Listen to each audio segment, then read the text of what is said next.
get this thing on the road. All right. Thanks, Mill, for coming. We just want to give you an opportunity to talk about what your company, the name of your company, what you guys do. But I thank you again for coming. Yeah, it's my pleasure to be here. This is pretty exciting for me. Yeah, awesome. So what's the name of your company and what do you guys do? So it's called Consolve. And what we do is we help small businesses with their marketing operations.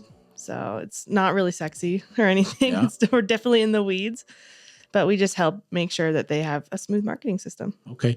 Explain that when you say, is it more the back end of the marketing or is it the actual like marketing ideas? Like, oh, if I want to do a 3-minute commercial or whatever, explain the difference there. Yeah. So we do the back end stuff. So we have an all-in-one kind of CRM that we license. So we get people on our platform, but then we just manage it for them. So for example, like a lot of our clients are coaches or consultants or agencies. Okay. And they do a lot of like, they hold a webinar or host a webinar or something like that. And so we set up the automation sequences and the workflows leading up for like reminders to the webinar, setting up the webinar and like getting that event page figured out. And then after the webinar, we send out the recordings, just kind of all like the operations behind it. So we don't do any of the copy or like the creative part of marketing, just the really boring, not fun, monotonous operations. But necessary. Yes, absolutely necessary. Okay. Is it just your company or talk to me about that a little bit? Who is it? Are you a part owner or is it a franchise? Right. No, I'm a co-founder with my husband, Garrett. I'm like the marketing, business development kind of person. And then he does all the fulfillment, the automations, the tech, financials. He's like the smarty pants guy. So you get the fun stuff. Yep. Yeah. Okay. And that's why I'm here, He's in the basements and doing all the techie stuff. Yeah. So did he develop it or did you guys develop it together, the actual software or? No, we licensed the software from another company that's, I think, 5 years old now. Like they have pretty established that they're actually coming up on HubSpot. Oh. With like amount of users. Okay. So very cool. It's exciting. How did you get connected with them? How did that start? That's kind of how Consolve started too. So back in the day, when we first graduated college, we were working at a small startup company. Okay. And I was just doing a little bit of like freelance marketing stuff, nothing really exciting. But my husband, he was doing like the CRM management and all that kind of stuff. And at first they were using HubSpot and it was like $7,000 a month for a pretty small team. Like it wasn't a big company and it was just killing them. Like they weren't getting the return on that. Right. And so we were trying to find a solution that would work better than HubSpot. And so for a long time, that was like doing sweet CRM stuff. I think it's like open source, kind of connecting pieces together ourselves. Yeah. And that obviously is not that smooth either. It was very clunky. It was very technical. And we had to hire developers from like India to help us figure out how can we connect the phone system to the CRM and all that kind of stuff. And we just kept doing a lot of research. And eventually we came across this company that was amazing. It was all in one, very robust. Everything's connected that we needed. And it doesn't come with an enterprise price tag like HubSpot or Salesforce does. Okay. So it was a long journey, like probably 1 or 2 years of just figuring things out, trying to find that good solution before we came across. So is it just you and your husband? Yeah. Or do you have sales staff or? Nope. The day-to-day is just us two. We do have some strategic partnerships. Okay. That like, we send each other referrals and stuff like that. But day-to-day is just the two of us. That's cool. Keeps overhead low for sure. Right? Yeah. The profit margin's great on that. Yeah, I was going to say. So when, with the software, so is it a white label type of situation? Okay. Yeah. So you're able to put the Consolve, your label on it, and that's cool. Mm-hmm. That's really cool. What's really cool is, we like it because we want to build a brand, and that the marketing side of me really values that, and that's how branding can be one of the differentiators between you and your competitors. For sure. But the cool thing about it is like probably 95% of our clients know what the software is we license. It's high level. We're not like. You don't keep it in the corner. No, we're not. It's not something we advertise, but it's like we're not like that's not what we do. There's a ton of white labelers out there, and it's like we don't care that people know what it is, and they don't care because they just like what we can do for them. And I was gonna say there's probably a huge like the customer service piece. Like they're not going to high level; they're going to you. Mm-hmm. So I think that's a huge value. So give me an example of, so you got into it a little bit, but tell me a little bit more about what the software can do for a business. Oh my goodness. Like basically anything on the back end of like marketing. So anything you need to get new leads in your funnels or in your system, anything to nurture those leads, like email campaigns, drip campaigns, anything to like social media posting, and then to like close those deals. So we do payment we integrate with Stripe, who does payment processing. We can send invoices and contracts. Okay. So basically anything in that like process can be done on our platform. And that's once the business gets the actual lead, right? You're not helping get the lead, or are you? No, yeah. So we don't do any of like I said, the creative or like the SEO side of marketing. It's just, we just have the tools and the systems for whatever their marketing efforts are. Yeah. And that's such a huge piece. When I first started, and in law school, they don't teach you how to be a business person, right? They just teach you how to be a lawyer, kind of. And then you get work experience. But money is in the follow-up, right? I've found that that's a huge differentiator that has helped me grow a lot, is that follow-up. And so it sounds like that's a problem that you automate for people. Yeah, we do automate it, and we help. It's funny you bring up follow-up, because there's a huge limiting belief that like follow-up is annoying. Yeah. And it's not. Like you said, fortune is in the follow-up. And so we try to help people. It's like, if there's someone that's interested in your product, like what we consider a warm lead. So if they've interacted with you in any sort of way, the amount of times you should follow up with them is at least 8. Wow. Which is like bigger than most people think, right? They think like, once or twice. I've heard 5. 5. Yeah, that's better. That's better than most people. But yeah, explain the 8. So let's talk about that. It's just like, I mean, we have a coach that he has a very good track record of bringing agencies to like big scale, like 7 figures and stuff like that. And so we just trust like his numbers behind it. I mean, he knows the data better than I do. Okay. But yeah, it's like, and it's every time. So it's like, if they get to a certain part of your funnel, you follow up 8 times with them, or until they take the next step in the funnel, and then it restarts. You do another 8 until they get through the funnel, and you keep doing that until you get them, and it's what helps convert more. Yeah. Well, it's crazy how, because I was nervous about it too. I'd get a lead and then call them once, and then be like, I'm not sure if I should be doing anything else. And then I've read a bunch of business books, and they're just like, yeah, no, you need to follow up like at least 5 times. Sounds like I need to start doing 8. Just a few more. You know what can make it easier? Because like towards the end, like at least 7, 8, you can just send a meme. That you made yourself. It's like, I'm still here. Yeah, like me waiting for you to reply, and it's like your face, but aged 40 years, right? Like just something funny like that. Doesn't have to be super serious and committal. Yeah. Like it can just be something casual to just get you top of mind again in their thoughts. Yeah. So how? And forgive me if you said this already. How long have you guys been in business? That's a good question. Okay. So we did a soft launch back in May of 2023. So we are still. But then we dove full time and hard launched once we kind of found our niche and like our offer. Created a Grand Slam offer in November. So we are like 3.5 months into it. But it's crazy because, before that we were kind of doing part-time with Consolve and part-time with some other ideas. And they tell you if you split your attention between 2 things, it'll take 4 times as long. Yeah. It's so true. Yeah. Like we didn't get we had 1 client for those first 6 months. And granted, part of that is we're young entrepreneurs. Sure. We're figuring out like, what exactly are we offering? What problem can we solve? And really trying to think of our messaging. But ever since we've gone full time, we're still young, but we have 6 new clients on top of that, which is awesome. For 3 months, that's great. That's not too bad. So as they say, Rome wasn't built in a day, right? Like you have to,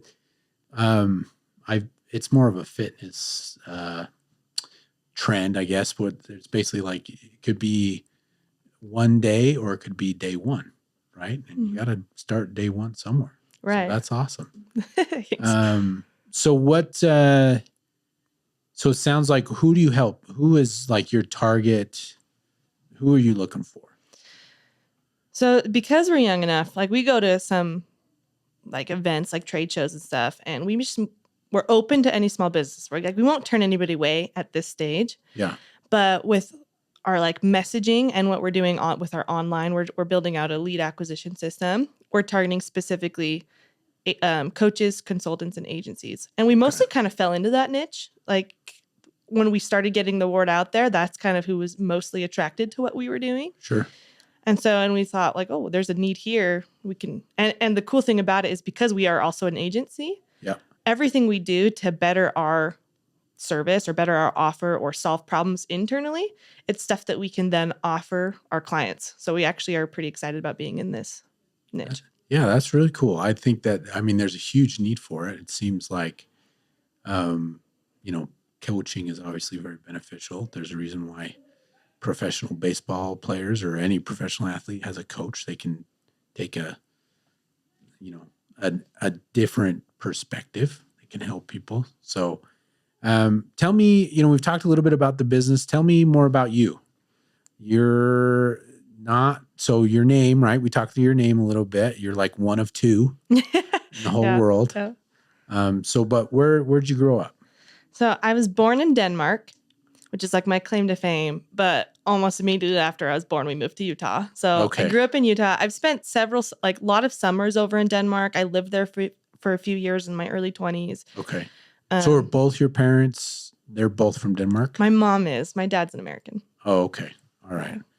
Okay. So was he like a GI or just went over there and... He served an LDS mission over there. Oh, he's one of those. Yeah, it's one of those classic Utah stories, right? Okay. Fair enough. Yeah. That's awesome. Okay. Yeah, that's how I Very cool. So I was going to say, like, there's no accent. So you were born, how long were you in Denmark? Probably like 6-7 months. But like I said, I've spent a ton of time over there. Like I've probably lived there for like 3 years of my life, split out between like my summers and then the few, like the short time I was there when I was young, like 5 years ago or so. But very cool. So who do you root for in the Olympics? I mean, especially the Winter Olympics, because I mean, Denmark's good.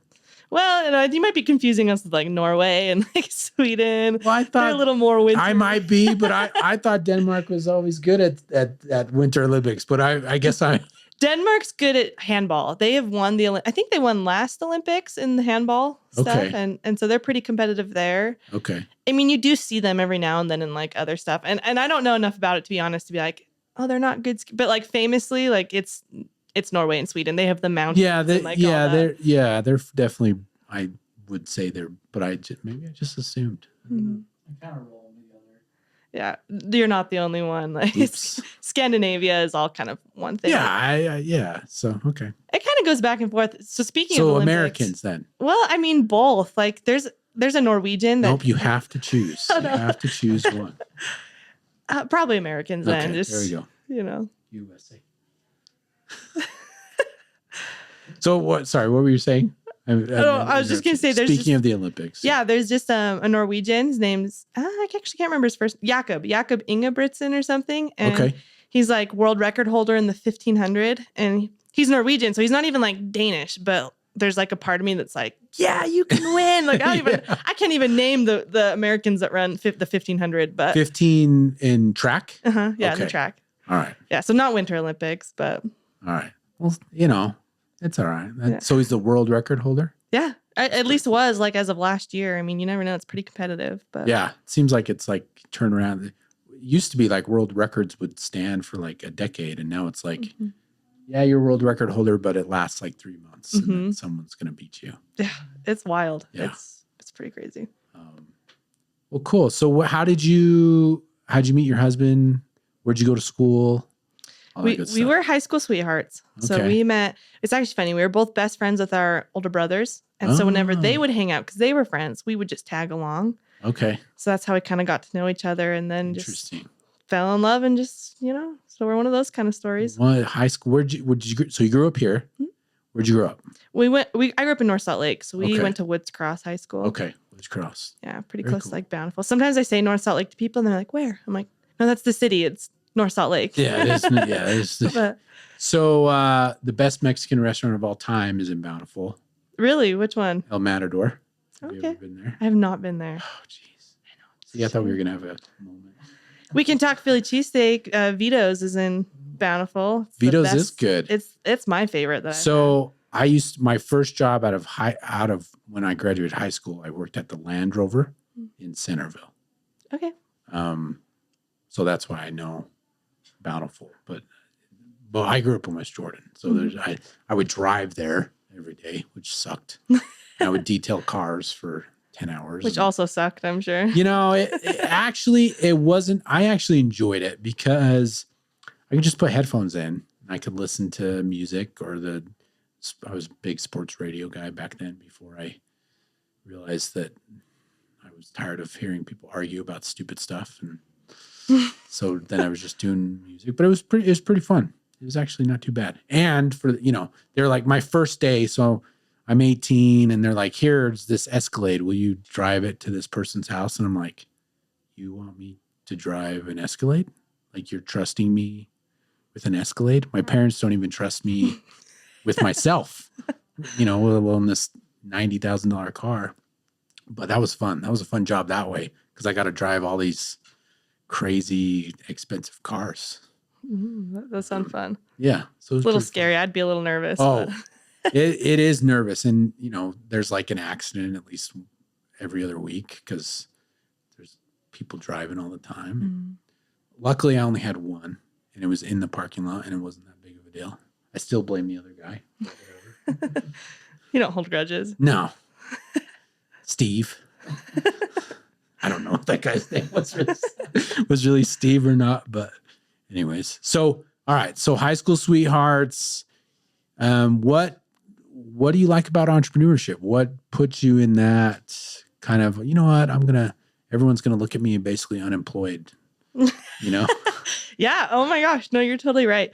It's actually a funny story because I grew up around entrepreneurs my whole life, and my dad was one of them, and he had varying levels of success with that. And so for a long time, I resisted it. I wanted something stable. I wanted something where, I could just be a cog, like just tell me my list of things to do and I'll go do it. And I get the same amount of money every single paycheck. Right. Yeah. And for a while, I thought that was great. I'm like, this will be a good idea. And I guess just the more I learned about the world and the more the world is changing, like especially here in Utah with like all the housing prices and all that stuff, it started to seem less appealing. And so I had a limiting belief that I had to overcome, and that's I can be an entrepreneur. Yeah. There can be money in it. For sure. And like it's a path that was viable to me all of a sudden when I'd been so closed off to it for such a long time. But I think just seeing an opportunity, because that's kind of how Consolve started, is we found this solution for this startup we were working at. And we realized like, this is actually a need everywhere kind of a thing. Like we've talked to lots of small businesses and they all struggle with their marketing ops. So I think when it became like a reality to me when I saw there's a need for it and I have a solution. And then I thought, well, now's the time to jump in and do it. But Perfect. So were you in sales before when you were quote unquote a cog? Were you in sales? Is that what you were doing? Or? No, I was just doing marketing work. Just very on the creative side, or just like creative, and then just kind of like I don't want to say SEO, but like for example, this startup was like an education company on how to invest in like the stock market. Yeah. And so I did a lot of like the creating the coursework, not like the text, but like putting the graphics and making it pretty and like checking the grammar and proofreading and stuff like that. Yeah. So what was your dad? What kind of an entrepreneur was he? He actually is. Right. He's been in a lot of different industries. It started with Invest Tools, like back in the day. Like I can't remember what it's called. They've been bought out and it's sold like a billion times. Yeah, right? The people of that made a ton of money. And then, I actually don't know his history too well. Like I know he worked for another kind of coaching thing to start up, but now he was the startup we were working for actually. He eventually took all that he learned with Invest Tools because he used to be a coach there and all that kind of stuff and made his own stuff and has been doing that. So that's what he does now. Yeah. So it's kind of funny because it's interesting how your parents affect the way, like, because your dad's like, he was an entrepreneur. So I'm sure you witnessed, like you said, the ups and downs, right? And you're like, I don't know if I want to deal with that when I'm old and have responsibility. So I'm just going to be this safe space. Cause like my dad, he did like the opposite. He was in sales, and then my brother got hurt and he didn't have health insurance. And it was like the next week he was like, I gotta have health insurance and I gotta have a really stable job. And like for me, I was at one of the more prestigious law firms right out of law school. And I hated waking up knowing exactly how much money I was going to make. I hated it. I was like, no matter how well I do, I'm only going to make this. Mm-hmm. And then I got my first review, and they're like, here's your $50 a month raise. And I was like, are you serious? So that was like the start of like the wheels churning. But my wife, very similar situation to what you're describing, is her dad, entrepreneur, and there was the ups and downs. And so I come home one day and I'm like, hey, I think I'm going to start my own law firm. And she was like, she freaked out, like what? We have this great job with great security. So it's just interesting how everyone is influenced that way. So what did you do to overcome that? Because I'm sure there's people out there like wanting to make the jump to be an entrepreneur, but they're just not sure how or why or what they can do. So how did you overcome that? I think part of it is just like situational. So like once the discomfort became like the discomfort from staying where I was became more uncomfortable than going off and starting my own thing, that's when it was easier to make the switch. And I wish I would have done it sooner. Yeah. But I think there's just something in human nature where we resist change. We resist the unknown. For sure. But once the known becomes so painful, it suddenly isn't as bad to jump in and take that first step. So I think that was a big thing for us. But also just like I said, like you, talking about overcoming these limiting beliefs. Yeah. Just talking to the people around me that have lives that I want to live. Sure. Like taking advice from them rather than taking advice from people who have a 9-to-5 job, right? Yeah. And like I look at them, I'm like, I don't want that life. I want something bigger. I want and better. And talking to them helped open my mind to different possibilities. And even with starting Consolve, like it started as such this limiting idea. It's still exciting, still like potential for a lot of growth. And then suddenly realizing like, oh, like I don't have to do this for the rest of my life. Like we could get this and either make a big exit or get it to where it's needs minimal like management, right? And then I could learn how to like flip businesses, not necessarily like buy and sell, but like become a consultant and learn how to, how can we help you prepare for an exit? Because you can do strategic things to get a much bigger exit than if you just stick a for sale sign out on your business, right? For sure. Like, and so it's really cool because when I'm talking to these people and I'm learning about their experiences, it makes me realize like, oh, there's more than that I can achieve. I just have to keep challenging my beliefs and keep my mind open. Right. So who was your husband? Were you pulling him at first a little bit, or talk to a little bit about that? Oh, it's definitely him pulling me. Okay. Have you like heard of Alex Hormozy? Oh yeah. He's like, he's the big guy in business and in podcasting and all that stuff. And he was starting to listen to all of his content. Okay. Which has been very helpful. Like we really like him. We like what he stands for. Yeah. We like kind of his strategies and his take on business. There seems to be, that space has got a lot of people, right? That influencer space, right? There's like Gary Vaynerchuk, and then there's I always forget how it's Hormozy, right? Mm-hmm. And then, there's guys like Grant Cardone. There's a lot of people in that space. I like Gary V a lot because he's very like, hey, if you're doing your own thing and you're only making $80,000 a year, but you're happy, who cares about it? That he's very just genuine. I get that sense from Alex. I haven't had as much exposure to him as some of the other people in that space. But what attracted you to him or his philosophy? Yeah, I think just helping me realize that anybody can start a business. For so long, it felt like the barrier of entry was so high and so technical. And when we started to explore like, well, Alex is saying anybody can do it. You start with what you're good at, and then you start to increase your skills and right and Right.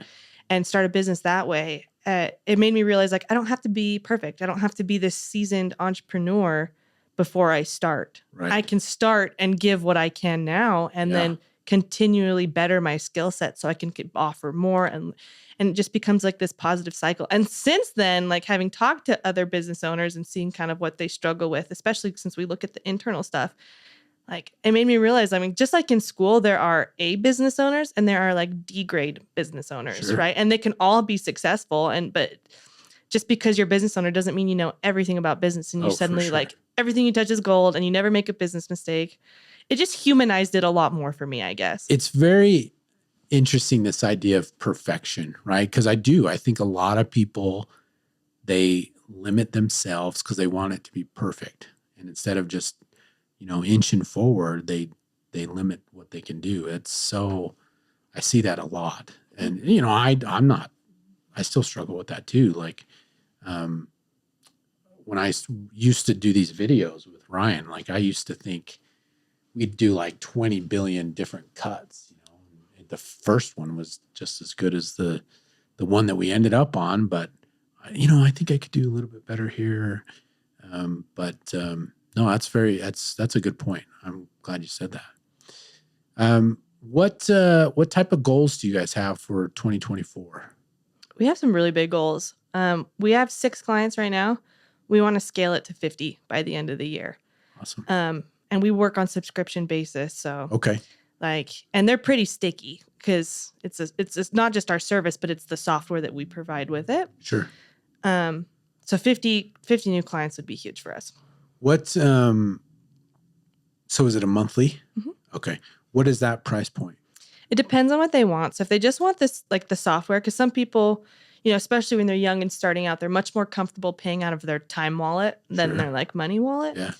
And so we just do that at $300. That's just like wholesale. It's like what you would pay going straight to high level instead of to us.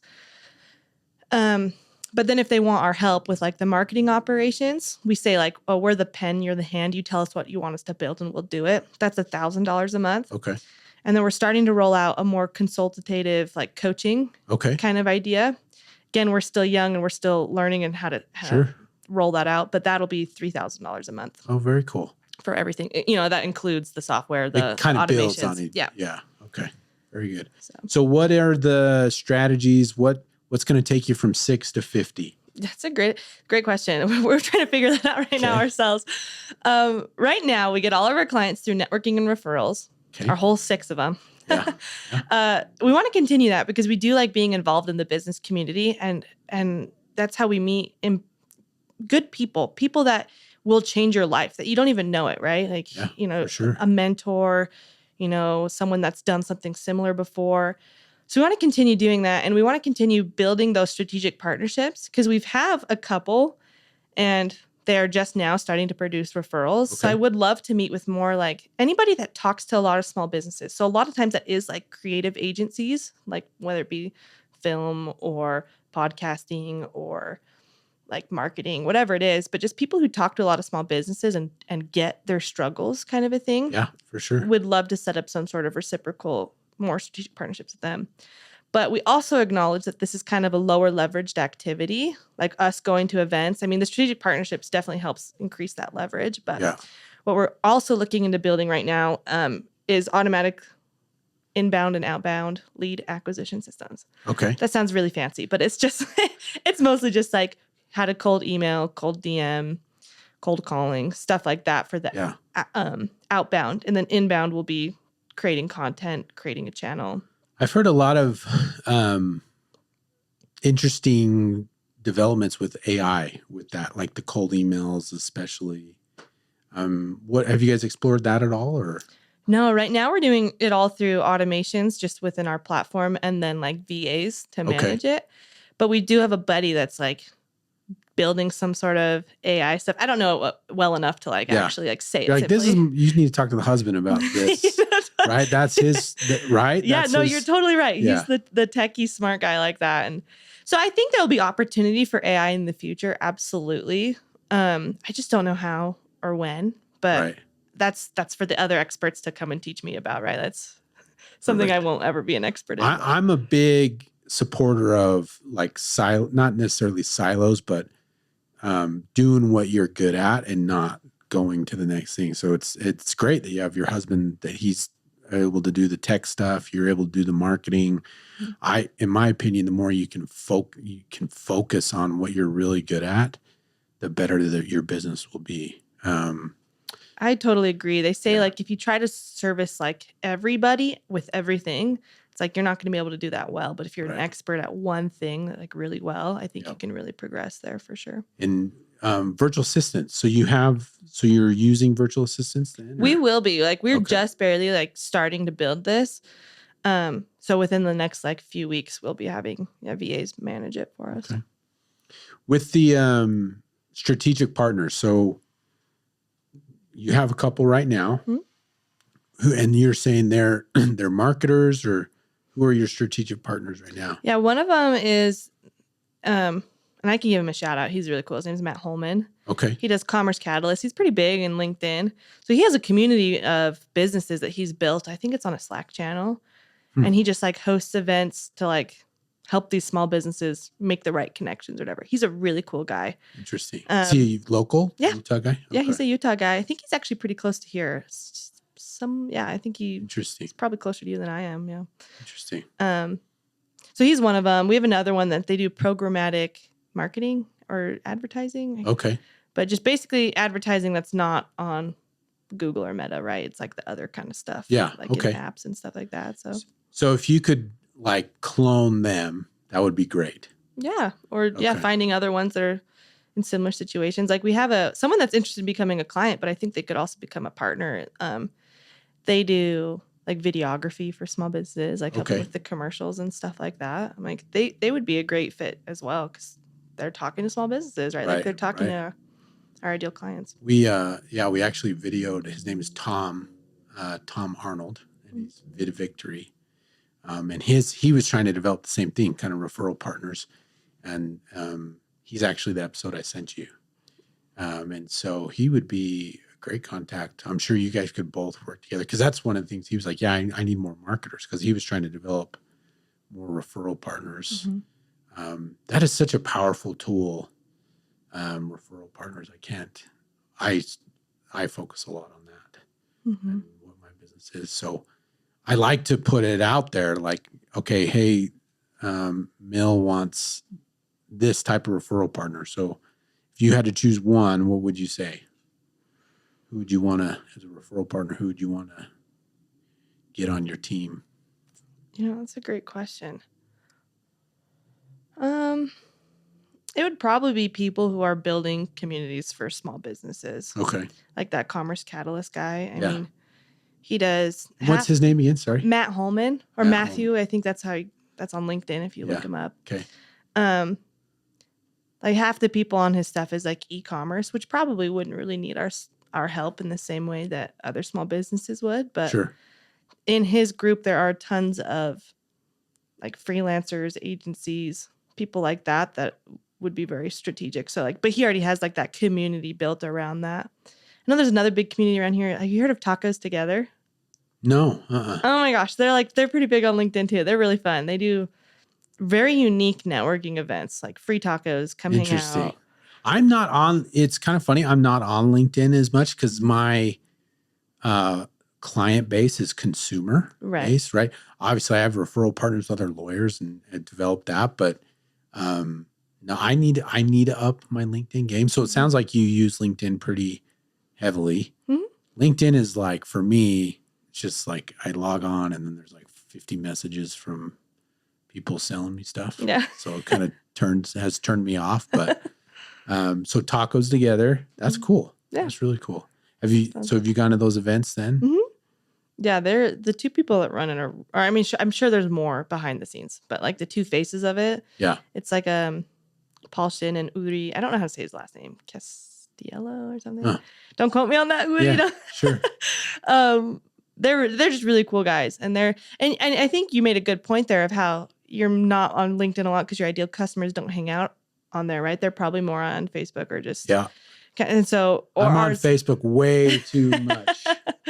but it is what it is. It Right. helps. You got to be where your clients are, right? Yeah, And for so I sure. think that's why I like the idea of these like networking groups or like people who have a community, because a lot of them we do sell business to business, right? Sure. And that's what the people in those communities are. They are small businesses. So kind of just finishing up, if you had two things, I want you to talk about two things. One, tell the audience here anything you want about your business that maybe we haven't talked about yet.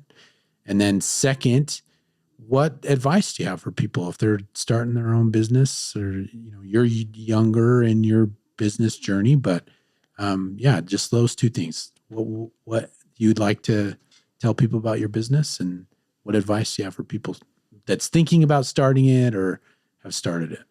Those are two good things. For as far as like what I want people to know about our business is, first of all, there are thousands of people who white label high level out there. There are so many. And if you go even beyond that, there are tons of softwares out there that do what high level does. HubSpot, Salesforce, or at least pieces of it, right? Like Podium does pieces of it, Sure. right? Yeah. Keep, Weave, Klaviyo, it sounds Kajabi, like Weave. Weave does one. That's a Utah one. MailChimp. There are so many out there. How we cut through the noise and what really makes us different is that servicing. All of these people that we've seen, they do it. They just say, if you get in our system, we'll give you a snapshot of how to request reviews or something like that, sure. right? And they do no servicing, which is fine. That's what some people need, right? Right.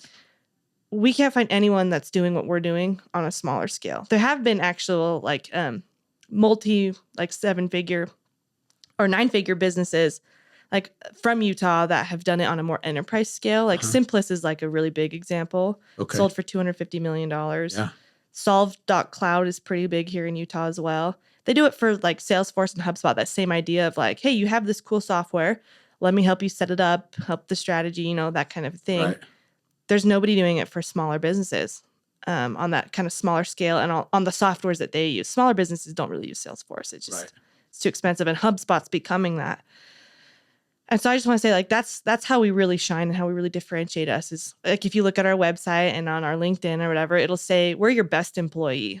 And it's kind of a cheesy way to say, like, between us and our software, we're working for you 24/7, 365. Yeah. Right. Like, we are there to help you really scale your business. Right. Because if you have poor marketing operations, you're going to leave money on the table. For sure. You're going to waste a lot of time trying to manage a lot of copy and paste, between the softwares or whatever you do. And you're going to have a lot of operational drag, but that's where we can really help you. Where small business owners, I mean, you've probably experienced this. You wear 10 different hats, right? You're the hiring manager, the HR, the marketer, you just kind of do so many things where it's like, let us take as much off your plate as possible. Right. So that's what I would want to say to everybody about like how Consolve is really different and unique. No, that comes through. I can definitely tell that you care, right? And that's I think that's such a differentiator. It's huge. Thank you. I appreciate you sharing. So what advice would you give someone, entrepreneur or a small business person? I would just say, get started before you feel like you are ready to, right? Like, you don't have to wait for perfection. You don't have to wait until, you have your first client or whatever it is. Like, you can start when you have an idea, right? And Alex Hermosi takes you through this whole thing about creating that grand slam offer. And I'm like, you can do that with the limited skills you have. And then you can see like, well, what do people need? What do I need to learn to make a better offer and to better help my clients? And it's just like this, you're just always getting better, and you're always trading your problems up for bigger and better problems. Right. Right. Yeah.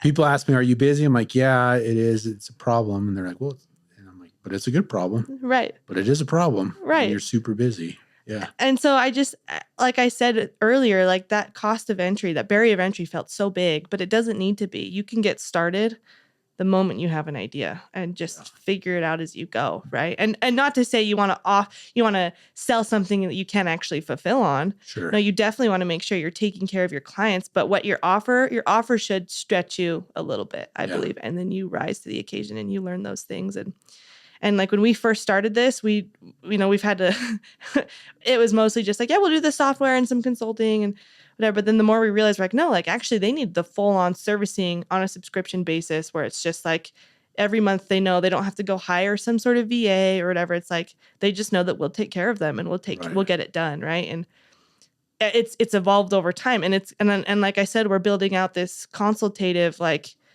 not only will we do what you tell us, but we'll make strategic suggestions, like follow up 8 times. This is like kind of the script that you should use, right. Stuff like that. And like we haven't launched that because it's not finished yet, but we're always looking to get better. So you don't need to wait until you've got it all figured out.